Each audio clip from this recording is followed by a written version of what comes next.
অনেক সময় দেখতে পাই না, দেখবেন এই শিল্পী বহুদিন আগে একজন বিখ্যাত মানুষ ছিলেন, আজ তার খুব খারাপ অবস্থা, ঠিক। তিনি খেতে পাচ্ছেন না, তার ফিনান্সিয়ালি খুবই খারাপ অবস্থা, সেক্ষেত্রে তাকে হাত পাততে হচ্ছে। খুব খারাপ লাগলো বলতে আমার কথাটা নিজেরও, কিন্তু এটা বাস্তব।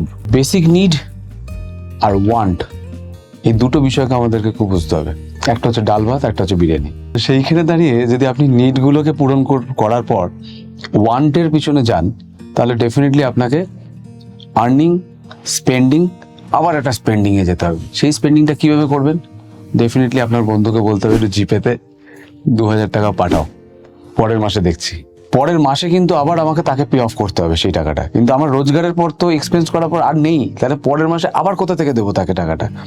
তখন অ্যাপ লোন, শিল্পী বলে নয়, যে কোনো মানুষ যিনি রোজগার করছেন, তিনি যদি এই ফিলোসফিতে যান, তাহলে তার ফলস্বরূপ কি হবে, যেটা নিয়ে আপনি বললেন যে তাদেরকে স্টোরি করেছেন আপনি, তাদের গল্প আপনি মানুষকে জানিয়েছেন। অ্যাকচুয়ালি খারাপ লাগে খুব। হ্যাঁ, শো করতে গিয়ে হাঁসফাঁস অবস্থা, তাদের সিভিল ডাউন, তারা যদি অন্য কোনো রকম কোনো প্রয়োজনীয় জিনিসপত্র কিনতে যায় সেই প্ল্যানিং করতে পারছে না।